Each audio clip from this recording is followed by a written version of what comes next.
सबको मेरा नमस्कार। मैंने कुछ समय पहले एक सीरीज नई लॉन्च करी थी अपने चैनल पे, Navjeevan it's my life, specially for senior citizens. पर इसका एक भी एपिसोड मैं नहीं बना पाई क्योंकि इतना कुछ हो रहा था कि मुझे लगा कि अभी मुझे रुकना चाहिए। But I think now it's time. So, quickly telling you, Navjeevan it's my life specially senior citizens के लिए एक नया सीरीज है। ये इसका पहला एपिसोड है। ये इंग्लिश में नहीं होगी। यूजुअली अब तक मेरे सारे प्रोग्राम्स और प्रिडिक्शन सब इंग्लिश में रहे हैं। इसको मैं ना तो एक शुद्ध हिंदी का वार्तालाप बनाऊंगी, ना मैं इसको आई बी टॉकिंग इन इंग्लिश। इसको मैं सिंपल एक सरल आम भाषा जो हम बोलते हैं उसमें रखूंगी। और हर बार मैं कोशिश करूंगी कि जो हमारे सीनियर सिटीजन्स हैं, आपके पेरेंट्स हैं, आपके अंकल और आंटीज हैं, और आप सब हैं जो मुझे देखते हैं, जो अब सीनियर्स हैं, उनके लिए मैं कुछ ऐसा लेके आऊं जिससे आपको देख के फायदा हो, आपको नई प्रेरणा मिले, आपका थोड़ा शायद एंटरटेनमेंट हो कभी कभी, और आपको नए आइडियाज मिले। तो ये मेरा नवजीवन इट्स माय लाइफ सीरीज का पहला एपिसोड है। आज हमारे साथ एक बहुत वेल नोन डॉक्टर है। मुझे लगा इस समय पर सबसे ज्यादा जरूरी ये है कि हम सीनियर्स को ये एक्सप्लेन कर सकें कि जो कोविड की सिचुएशन चल रही है, कोरोना का वायरस जो चल रहा है इस समय पर, जो बहुत सारे वहम चल रहे हैं सीनियर्स की हेल्थ कंडीशन को लेकर, और करेक्ट इंफॉर्मेशन क्या है वो हम डायरेक्टली एक डॉक्टर से पूछे, वो आके आपको क्लैरिफाई करें कि आपका रिस्क फैक्टर कितना है, आपको क्या करना चाहिए अपने हेल्थ के लिए। सो शायद एज चिल्ड्रन हमें भी सबसे ज्यादा टेंशन अपने सीनियर फैमिली मेंबर्स की है। हम चाहते हैं कि हमें एग्जैक्टली पता हो कि हम अपने पेरेंट्स को और अपने सीनियर फैमिली मेंबर्स को कैसे सेफ रख सकते हैं। तो मेरा एपिसोड पहला, Navjeevan it's my life on senior citizen health. हम अपने सीनियर्स की बेहतर हेल्थ कैसे देख सकते हैं कोरोना वायरस के दौरान, from advice from doctor Dharav Shah. तो देखते हैं पहला episode, it's my life it's your life Navjeevan, about corona virus and बेहतर, आप अपना बेहतर सेहत का ध्यान कैसे रख सकते हैं इस समय पर। सो नमस्कार, and let's watch the first episode.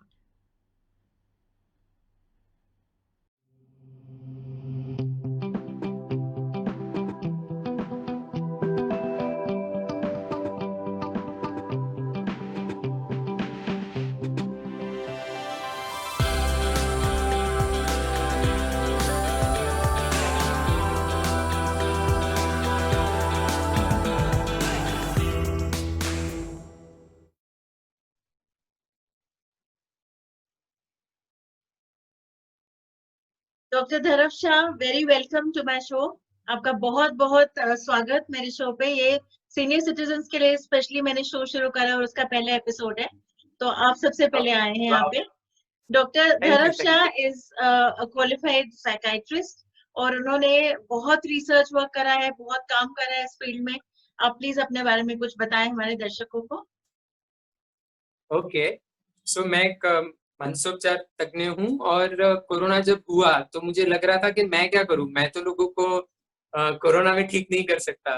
तो मुझे लगा कि लोग बहुत चिंतित है, तो उनकी चिंता कम करने के लिए हम क्या मैसेजेस लोगों को दे सकते हैं, और वाकई में कितना खतरनाक है नहीं है इसके बारे में साइंटिफिक डाटा क्या है। तो वो बस थोड़ा रिसर्च किया है। अदरवाइज उसके अलावा मुझे दारू और तंबाकू पे अवेयरनेस स्प्रेड करने का मैं काम करता हूँ, क्योंकि मुझे लगता है कि इनकी वजह से हमारे सोसाइटी में काफी परिवार दुखी है, बट फिर भी ये और कॉमन हो रहे हैं। तो बस बिल्कुल, ये दो चीजों पे थोड़ी बहुत जन जागृति करता हूँ। बहुत अच्छा है, बहुत अच्छा काम कर रहे हैं आप। मैंने आपके वीडियोस भी देखे हैं। तो सबसे पहले हमारे को ये स्ट्रेस रहता है आजकल कि जो सीनियर सिटीजन्स हैं उनको ये टेंशन है कि अगर हमें कोविड हो जाएगा तो हमको क्या करना है, क्योंकि इतना ज्यादा सब जगह ये चीज बोली जा रही है कि 65 एंड अबव को, 60 एंड या अबव को बहुत ध्यान रखना है। तो पहले आप या सबसे पहले ये बताएं कि इसमें एग्जैक्ट क्या करना चाहिए, क्या सच है, क्या सही गलत है इसमें। या सो ये बात तो सच है कि जो लोग फिट हैं, जो लोग यंग एज के हैं, उनका रिस्क कम है।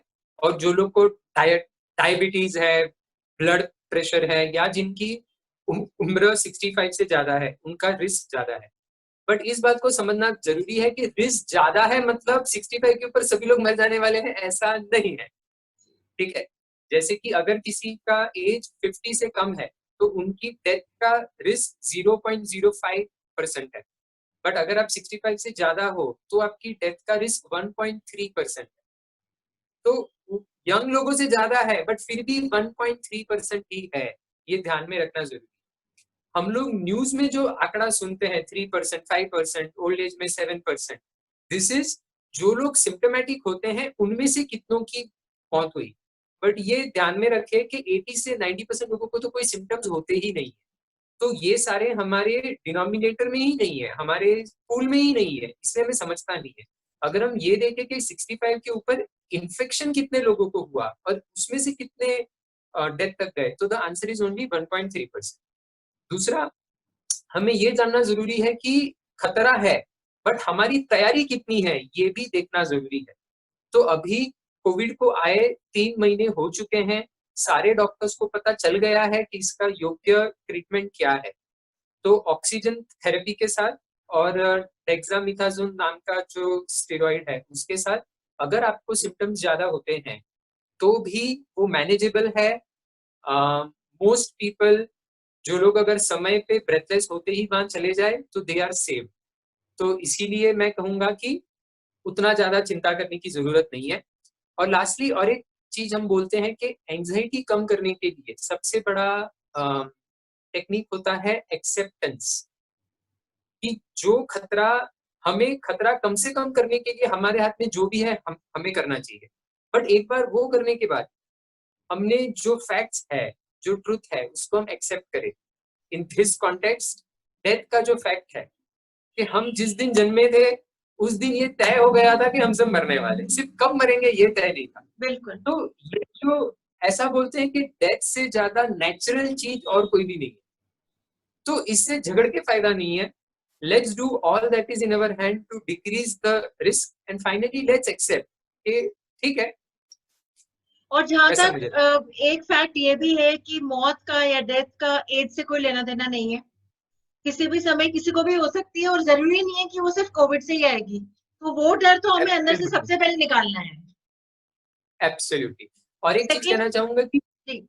अगर हमने प्लान बना के रखा है कि अगर घर में किसी को कोविड हुआ तो मैं क्या करूंगा, किसी सिम्टम्स बढ़ गए मैं क्या करूंगा, तो फिर हमारा मन शांत रहेगा बिकॉज वी नो हम क्या करने वाले। तो जो तो लोग मैं आपसे स्पेशली अभी बॉम्बे यही में है, पूछना चाहती हूँ कि अगर हमारे घर में सीनियर्स हैं, ग्रैंड पेरेंट्स हैं, पेरेंट्स हैं, हम बुजुर्गों के साथ रहते हैं, तो हम क्या कर सकते हैं कि वो जितना मैक्सिमम हेल्दी और सेफ इस दौरान रह सके और बचे हुए रह सके, बेस्ट चीज पॉसिबिलिटी उनके लिए क्या है? ठीक है। सो दो बातें देखेंगे। हमारी इम्यूनिटी अगर हमें अच्छी रखनी है, वेदर घर के बड़े हैं या बच्चे हैं या कोई भी है, तो हम क्या कर सकते हैं। सबसे पहला तो हम व्यायाम करें। ऐसा बोलते हैं कि इम्यून लाइफस्टाइल डिसीजेस का पेंडेमिक है। ये पेंडेमिक तो अभी आया बट डायबिटीज, ब्लड प्रेशर, ये सारे डिसीजेस का पेंडेमिक तो कब से चालू है। तो अभी अगर लाइफस्टाइल हम अच्छी रखेंगे तो दो फायदे हैं। एक तो हम फिट रहेंगे, खुश रहेंगे, और दूसरा कोरोना से एक इन्फेक्शन होने का रिस्क भी कम रहेगा। एक्सरसाइज रेगुलरली करने से इम्यूनिटी भी बढ़ती है और एंडोर्फिन्स रिलीज होने की वजह से हमारा मूड भी ठीक रहता है। जी। दूसरा, अच्छा खाने से हमारे बॉडी को जो न्यूट्रिएंट्स चाहिए वो मिलते हैं। बट हर बार अच्छा खाना मिलेगा ये जरूरी नहीं है, इसलिए मैं तो कम से कम विटामिन सी, जिंक, जिंक के लिए आप बी कॉम्प्लेक्स विद जिंक की टैबलेट्स आती है, जी। बिकॉज यूल जेड करके एक ब्रांड है, तो वो जी। आप खा सकते हो। विटामिन डी आजकल सभी लोगों में कम रहता है क्योंकि हम बाहर नहीं जा रहे जी। हैं, जी। और लॉकडाउन के बाद तो और भी कम बाहर जा रहे हैं। तो विटामिन डी के पाउडर के पैकेट्स आते हैं, 60,000 इंटरनेशनल यूनिट्स उसमें रहते हैं, तो वीकली एक पैकेट को खाना रहता है। तो विटामिन डी भी पीपल कैन टेक। इम्यूनिटी के लिए मेनली तो ये तीन चीजें ही हम बोलते हैं। स्लीप, जब हम सोते हैं तब जो हमारे बॉडी में डैमेज हुआ है उसको रिपेयर होने के लिए हम शरीर को टाइम दे रहे हैं।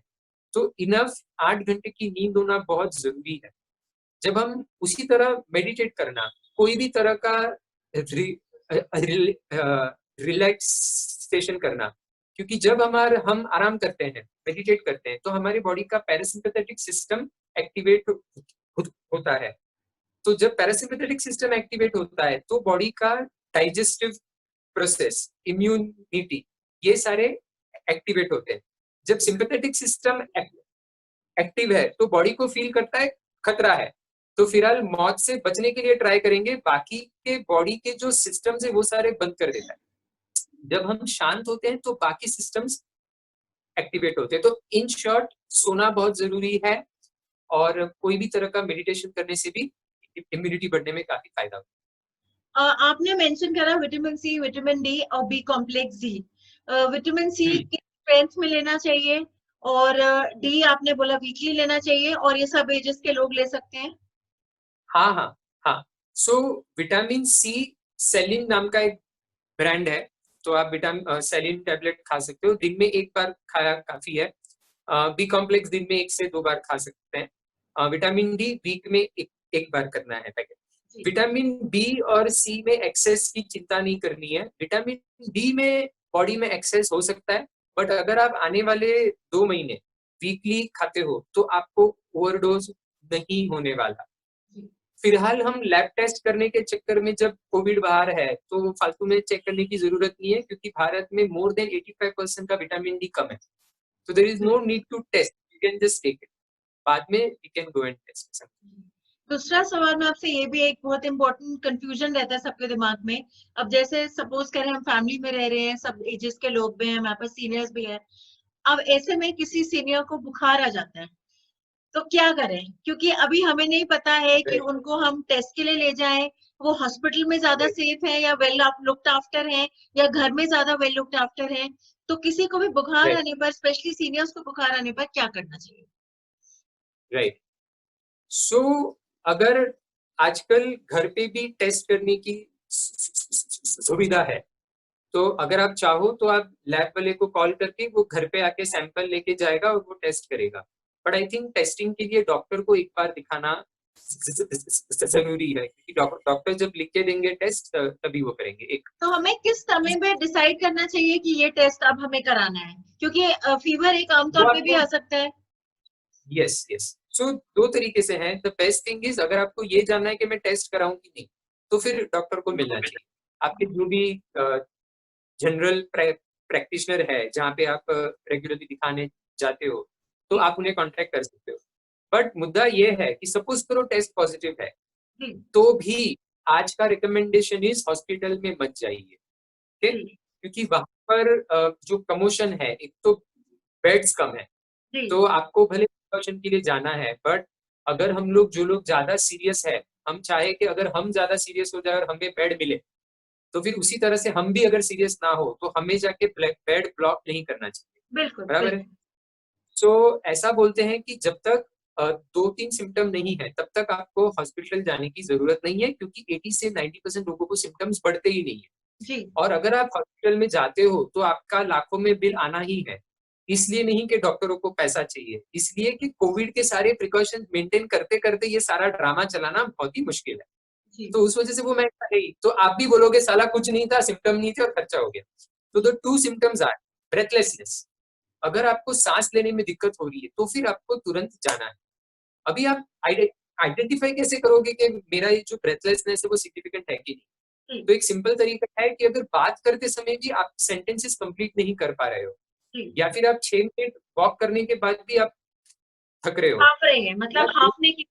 हाफ हाफ ज्यादा आ रही है कंपेयर टू एक वीक पहले, अभी आप बहुत जल्दी हाफने लगते हो, या जैसे हर घर में थर्मोमीटर रहता है, उसी तरह से अभी हर घर में पल्स ऑक्सीमीटर नाम का एक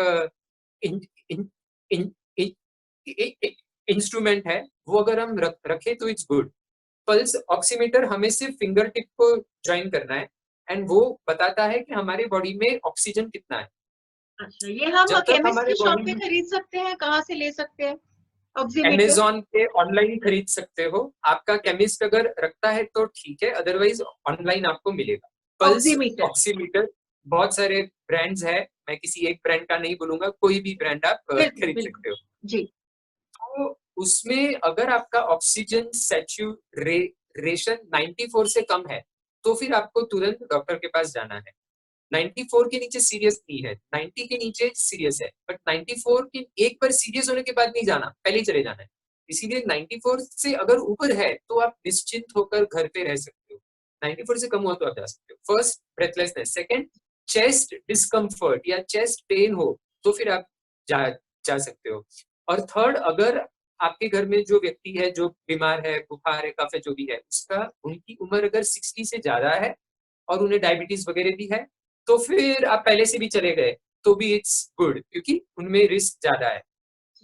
मैं एक बार फिर से कहना चाहूंगा कि अगर तबीयत बिगड़ती भी है और आप हॉस्पिटल में सही समय पे पहुंच गए तो फिर अदरवाइज भी बच सकते हो, बट हॉस्पिटल में पहुंचने के बाद तो बचने की शक्यता बहुत ही ज्यादा है।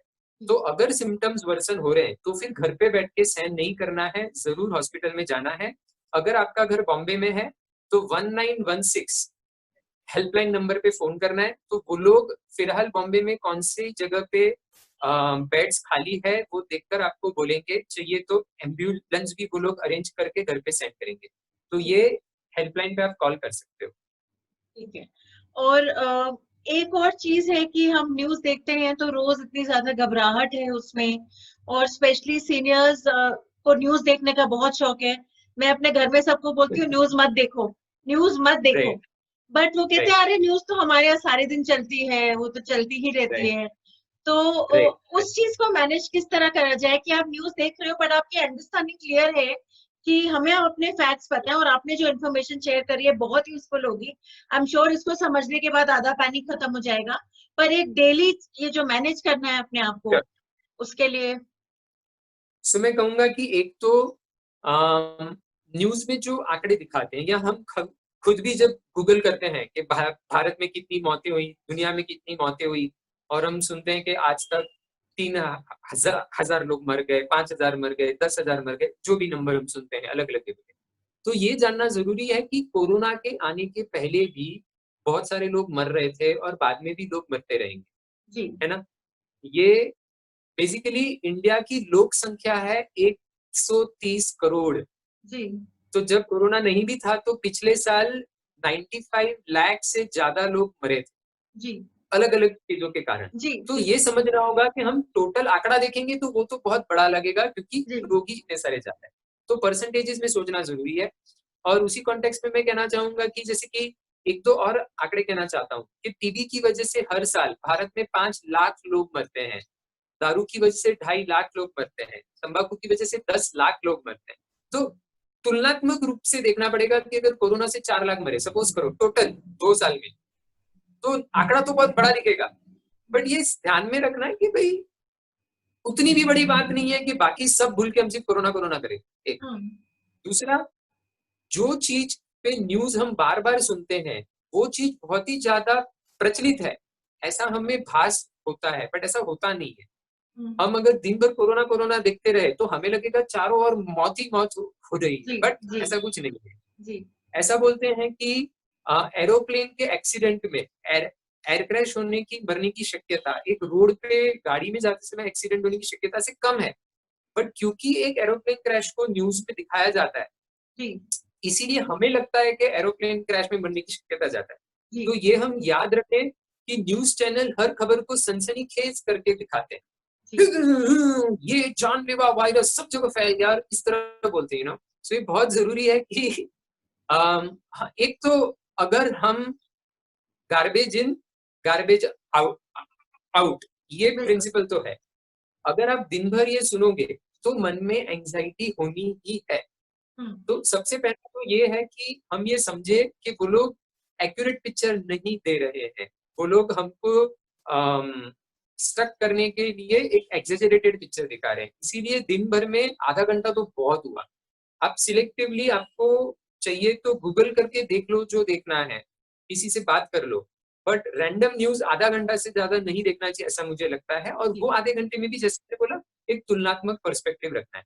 बिल्कुल। मैंने मेरे नोट निकाले थे, उसमें से एक चीज बोलना भूल गया कि इम्यूनिटी में स्ट्रेस, अगर आपका स्ट्रेस ज्यादा है तो भी इम्यूनिटी पे काफी असर पड़ता है। जी। तो स्ट्रेस कम करेंगे तो आप जो भी करो वो करो, बट एज ए साइकियाट्रिस्ट में एक चीज कहना चाहूंगा कि जो भी हमारा तनाव है, जिस किसी विषय से हमारी गाड़ी बंद पड़ी हुई है, हमारा काम रुका पड़ा है, जो भी है जो आपको बहुत परेशान कर रहा है, अगर दीदी और जैसे कि लॉकडाउन हुआ, सो बहुत सारे लोग खुश थे क्योंकि फाइनली उन्हें एक दूसरे के साथ, परिवार के साथ समय बिताने को मिला। जी। बट काफी लोगों का टेंशन बढ़ गया, अरे इसके साथ अभी 24 घंटे बिताने पड़ेंगे, राइट? जी। सो आपकी लाइफ में जो भी प्रॉब्लम है, make it a point to work on it and solve it. Absolutely. जी। तो स्ट्रेस मैनेजमेंट के बहुत सारे नॉन स्पेसिफिक तरीके हैं, but the specific issue is life में जो भी प्रॉब्लम है उसको अवॉइड न करते हुए स्पेसिफिकली उस पे काम, भले वो मुश्किल है, भले ऐसे लगे सॉल्व नहीं होगा, जरूरत पड़ने के आप काउंसलर या थेरेपिस्ट की मदद लो, but definitely work on it and solve. एक और मैं बस वही। आपसे सवाल पूछना चाहती हूँ कि मान लीजिए घर में सब एजेस के लोग हैं और एक यंगस्टर को, बच्चा है या टीनेजर है, जो भी है, एक यंगस्टर को बुखार आ जाता है और हम डिसाइड करते हैं कि चलो खाली हल्का बुखार 9900 है, कोई टेंशन की बात नहीं है, हम टेस्ट में नहीं पड़ते। पर एट द सेम टाइम हमारे घर में एक high risk elderly grand mother है जो डायबिटिक है, वो 70 इयर्स की है। तो विद इन दैट एनवायरमेंट हम घर में ऐसे कैसे प्रिकॉशंस ले सकते हैं कि बच्चा तो मैनेज घर में ही हो जाए और किसी और को वो इन्फेक्शन ना फैले इन केस वो अगर कोविड राइट, है तो। इसमें दो आंसर कहना चाहूंगा। एक तो बच्चा हो, बूढ़ा हो, कोई भी हो, अगर किसी एक इंसान को कोविड के सिम्टम्स है तो आप टेस्ट कराते हो, इट्स नाइस, तो आप लोग ज्यादा कॉन्फिडेंट रहोगे कि व्हाट आर वी डीलिंग। हम्म। अगर उसका टेस्ट पॉजिटिव आता है तो, या फिर आपने टेस्ट नहीं कराया है तो फिर हमने एज्यूम करके चलना है कि शायद है पॉजिटिव, बराबर है? तो हम्म। ऐसे में उस व्यक्ति से औरों को कोविड कैसे ना हो, उसके सारे प्रिकॉशंस लेने जरूरी है। तो जी। पहला है कि उस व्यक्ति को एक कमरे में रहने दो, और बाकी लोगों ने, अदर देन जो व्यक्ति उसको केयर प्रोवाइड कर रहा है, बाकी लोगों ने उस कमरे में जाना टालना है। सेकंड, घर में सभी लोगों ने मास्क पहनने, और बाकी लोगों से ज्यादा जिस व्यक्ति को कोविड हुआ है उसने मास्क पहनना ज्यादा जरूरी है। अगर वो मास्क पहनेगा तो ऑटोमेटिकली औरों तक तो नहीं जाएगा, अगर वो नहीं पहनता तो बाकी लोग मास्क पहनेंगे तो भी शायद उन्हें होने का रिस्क काफी ज्यादा है। थर्ड, ऐसा बोलते हैं कि कोविड के सिम्टम शुरू होने के बाद 17 दिन तक आइसोलेटेड रह रहना है। तो जी। आज मुझे फीवर हुआ, अभी 4-5 दिन बाद फीवर चला गया, तो उसके बाद मैं लोगों को मिल सकता हूँ, ऐसा नहीं है। फीवर जाने के बाद 10 डेज सारे प्रिकॉशंस मेंटेन करने हैं, तो रफली 17 डेज प्रिकॉशंस मेंटेन करने हैं। जी। और जो बाथरूम यूज होता है, जैसे कि सपोज करो मैंने बाथरूम में जाके टैप खोला, सपोज करो मेरे हाथ पे कोई भी बैक्टीरिया, कोई भी वायरस है, मैंने बाथरूम में जाके टैप खोला, हाथ धोया साबुन से, फिर से टैप बंद किया, बट मेरे हाथ पे जो था वो तो वहां पे लग गया है। जी। तो इसलिए हम उसको फोमाइट्स बोलते हैं। जो चीजों को हम ज्यादा टच करते हैं, डोर नॉब्स है, टैप्स है, उन चीजों को कांटो हाथ धोने के बाद सोप से कर ले, या बीच बीच में लाइजॉल या कोई भी डिस इन्फेक्टेंट लेके हम साफ कर सकते हैं। जी। उसी तरह से जो जमीन है, बाथरूम का फ्लोर है, वॉल्स है, उसको भी हम चाहिए तो, या घर का सारे फ्लोर्स हम डिस इन्फेक्ट कर सकते हैं। One cheaper way to do it is 1% sodium hypochlorite solution. तो वो 1% सोडियम हाइपोक्लोराइड के नाम से भी मिलता है, या फिर जो ब्लीचिंग पाउडर है जो शॉप्स में मिलता है कपड़े धोने के लिए, ब्लीचिंग पाउडर को पानी में मिला के 1:100 वॉल्यूम में पानी में मिला के जो सोल्यूशन बनता है उससे भी हम साफ कर सकते हैं। जी। वो सोल्यूशन डालने के बाद 10 minute you have to keep it there, ताकि वो सोल्यूशन वायरस पे एक्ट करेगा। जी। 10 मिनट बाद उसको वहां से साफ कर देंगे। तो ये प्रिकॉशंस हम बेसिक फॉलो कर सकते हैं। हाइड्रोक्सी क्लोरोक्विन नाम की दवाई भी है, कुछ डॉक्टर्स बोल रहे हैं लेके फायदा है, कुछ डॉक्टर्स बोलते हैं नहीं है। जी। आई आई आई आईसीएमआर की गाइडलाइंस बोलती है कि it is good to take it, इसलिए मैं तो ले रहा हूँ। काफी सारे हेल्थ प्रोफेशनल्स ले रहे हैं, और रिकमेंडेशन ये है कि घर में अगर किसी एक को भी कोविड पॉजिटिव स्टेटस है तो बाकी लोगों ने वीकली हाइड्रोक्सीक्लोरोक्विन की एक टैबलेट लेना is nice to prevent it. जिस बंदे को हुआ है उसने भी हाइड्रोक्सीक्लोरोक्विन एज अ ट्रीटमेंट लेना रिकमेंडेड है। कुछ डॉक्टर्स दे रहे हैं, कुछ डॉक्टर्स नहीं दे रहे, but so you can decide and talk to your doctor. Otherwise medicine wise, other than keeping your immunity good, other than maintaining safety of other people, paracetamol आप दिन में 2 बार खाइए। ये छोड़ के कुछ भी ट्रीटमेंट की जरूरत नहीं है। हाइड्रोक्सीक्लोरोक्विन चाहिए तो आप डॉक्टर को कांटेक्ट कर सकते हो। उसके अलावा जो भी अगर आपको सिम्टम्स हो रहे, डायरिया हुआ तो ओ ओ ORS आप पानी में मिला के पी सकते हो। उसके अलावा कोई भी छोटी मोटी तकलीफ हुई तो उसकी छोटी मोटी दवाई खा सकते हो। ये सब चीजों के लिए आप डॉक्टर के पास भी जा सकते हो, या काफी सारे हॉस्पिटल्स आजकल होम पैकेजेस दे रहे हैं। तो जी आपको अगर ज्यादा डर लग रहा है, आपको लग रहा है मेरे सिम्टम्स ज्यादा है, जो भी है, तो आप होम पैकेज के लिए भी सब्सक्राइब कर सकते हो। But by and large paracetamol छोड़ के और हाइड्रोक्सीक्लोरोक्विन छोड़ के कोई भी टैबलेट की जरूरत नहीं है, अगर जब तक आपके सिम्टम्स बढ़ नहीं जाते। और बढ़ गए तो फिर घर पे रुकना नहीं है, हॉस्पिटल में जाना है। और एक चीज कह रहा था, काफी लोगों को लग रहा है कि यंग लोग तो अभी धीरे धीरे काम के लिए बाहर निकलेंगे, जी पर घर पे और उनका रिस्क भी कम है, बट उनके थ्रू घर के बुजुर्ग लोगों को हुआ तो बिल्कुल। उसके लिए सिर्फ इतना प्रिकॉशन लेना है कि अ, जब वो बाहर जाएं तो उन्होंने केयरफ्री नहीं रहना है। उनको याद रखना है कि मेरे घर पे बुजुर्ग लोग हैं। तो हम में से किसी ने भी कोविड से डरने की जरूरत नहीं है, क्योंकि ये हम समझ ले कि 70% लोग जब तक पॉजिटिव नहीं हो जाते तब तक ये एपिडेमिक कुछ बंद नहीं होने वाला।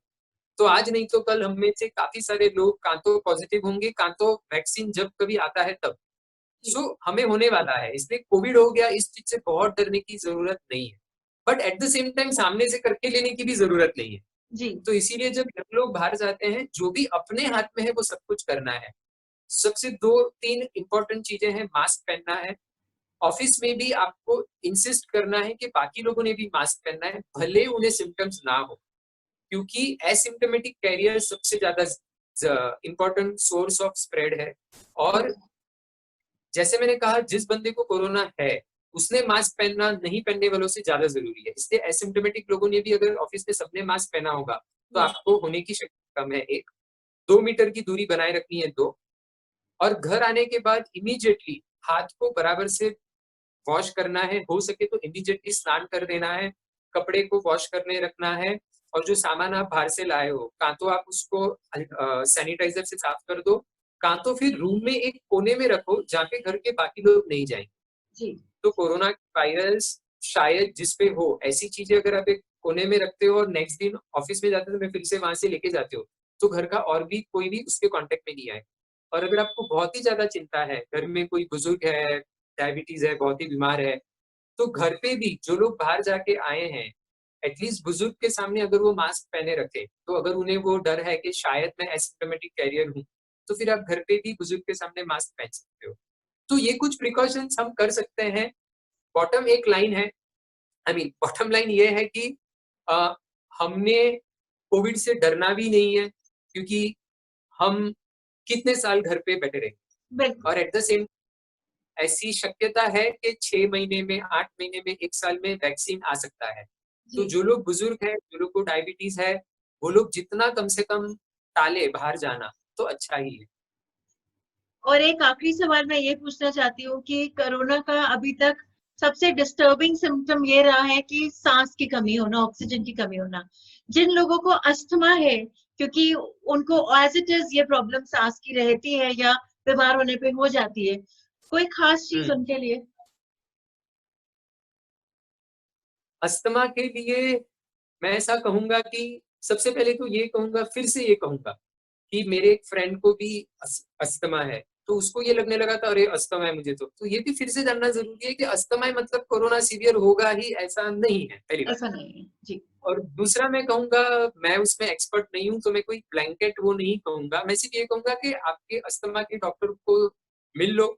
और जैसे जो भी आपकी बैकग्राउंड बीमारी है, डायबिटीज हो, अस्थमा हो, जो भी हो, तो उसको अच्छी तरह मेंटेन करना, उसकी जो भी दवाइयां हैं वो रेगुलरली लेना। अगर डायबिटीज या बीपी है तो डाइट, एक्सरसाइज, लाइफस्टाइल को ठीक रखना। जी जैसे मैंने वीडियो में भी कहा है मेरे, कि जापान में बुजुर्ग लोगों की संख्या ज्यादा है, बट जी फिर भी वहां पे कोरोना का डेथ रेट बहुत ही कम है।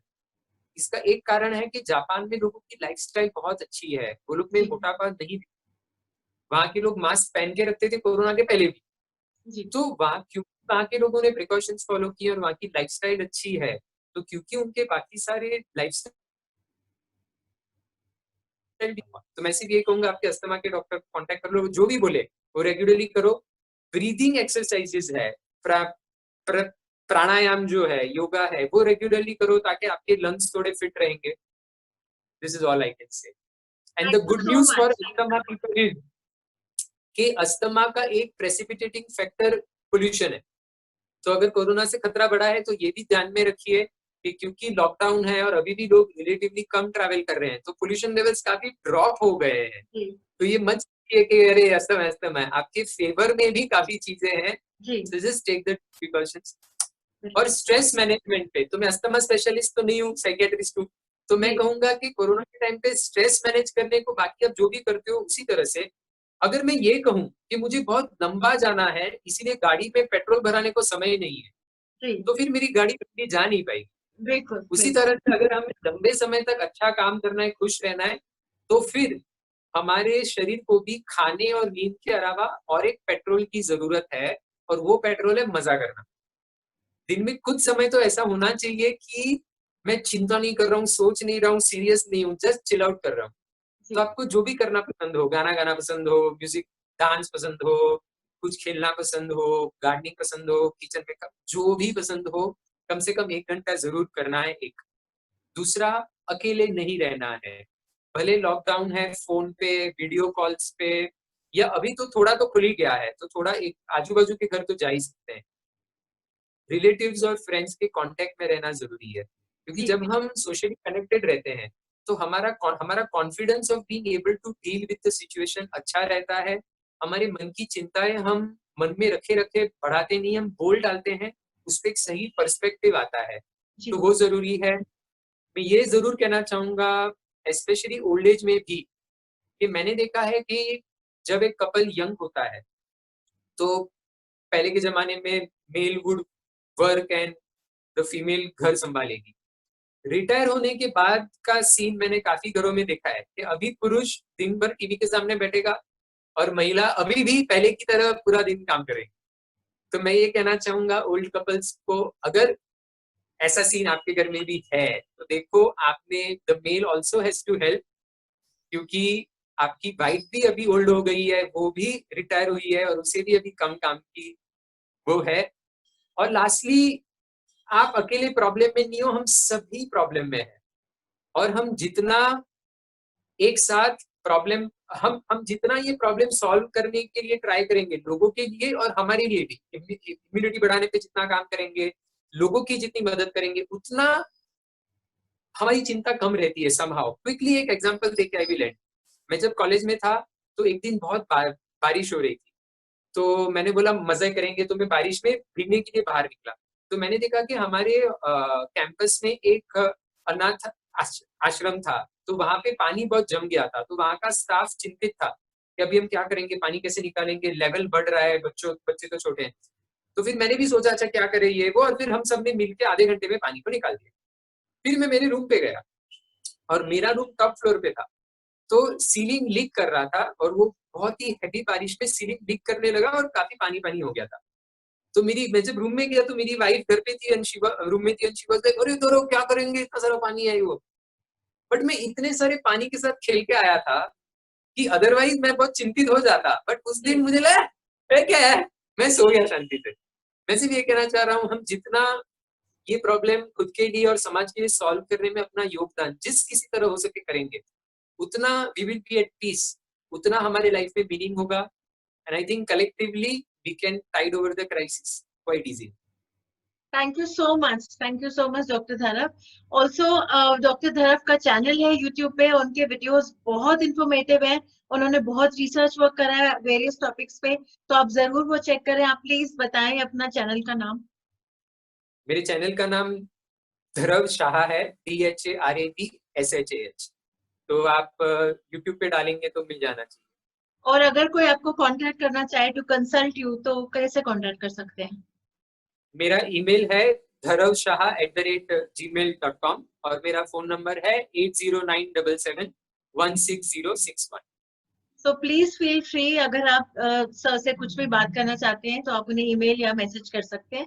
और थैंक यू सो मच, आपने बहुत सारे थैंक यू सवालों सो के मच। जवाब दिए, और आप जो काम हमेशा की तरह बहुत अच्छा कर रहे हैं उसके लिए thank you very very much. Thank you ma'am, thank you so much. So that was my first episode, और मैं जल्द ही सेकंड एपिसोड के बाद भी लेकर वापस आऊंगी, और जुलाई की प्रेडिक्शंस भी टाइम पर आएंगी। Thank you very much for always staying in touch. All the best, take care.